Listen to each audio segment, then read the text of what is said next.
আবারও ইউক্রেনের president Vladimir জেলেনস্কিকে সতর্ক করেছেন মার্কিন প্রেসিডেন্ট ডোনাল্ড ট্রাম্প। বলেছেন, কোনোভাবেই রাশিয়াতে হামলা নয়। যুদ্ধ পরিস্থিতি মোকাবেলায় যেই ইউক্রেনকে অস্ত্র সরবরাহ করছে মার্কিন প্রেসিডেন্ট, তাকেই কেন সতর্ক করলেন তিনি? কোন গোপন কৌশলে পা বাড়াচ্ছেন ট্রাম্প?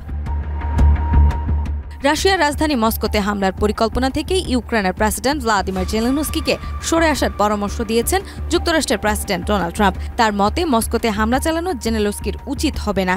ব্রিটিশ দৈনিক ফিনান্সিয়াল টাইমস সূত্রে জানা যায়, জেলেনস্কিকে রাশিয়ার অভ্যন্তরে ক্ষেপণাস্ত্র নিক্ষেপে উৎসাহিত করেছেন ট্রাম্প। এমন দাবি উঠে এলে বিষয়টি নিয়ে শুরু হয় বিতর্ক। 15 জুলাই হোয়াইট হাউসে অনুষ্ঠিত এক প্রেস ব্রিফিংয়ে ট্রাম্পকে সরাসরি জিজ্ঞেস করা হয়, ইউক্রেনের হাতে থাকা মার্কিন প্যাট্রিয়ট ক্ষেপণাস্ত্র মস্কোর মতো লক্ষ্যবস্তুতে ব্যবহার করা হবে কিনা। জবাবে তিনি স্পষ্ট করে বলেন, না, এটা উচিত হবে না। মস্কোতে হামলা চালানো কখনোই সঠিক সিদ্ধান্ত নয়। এর আগে 14 জুলাই ট্রাম্প রাশিয়ার বিরুদ্ধে কঠোর বার্তা দিয়েছিলেন।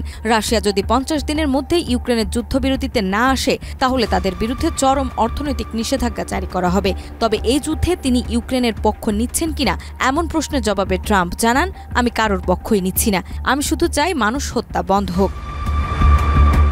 তিনি আরও বলেন, প্যাট্রিয়ট ক্ষেপণাস্ত্র চালানোর কথা বলা হচ্ছে, তা আমরা পাঠাচ্ছি না। জার্মানি আমাদের থেকে ক্ষেপণাস্ত্র কিনে ইউক্রেনে পাঠাচ্ছে।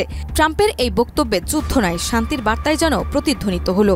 এখন দেখার বিষয়, এই বার্তার প্রভাব কতটা পড়ে রাশিয়া ইউক্রেন যুদ্ধের ওপর।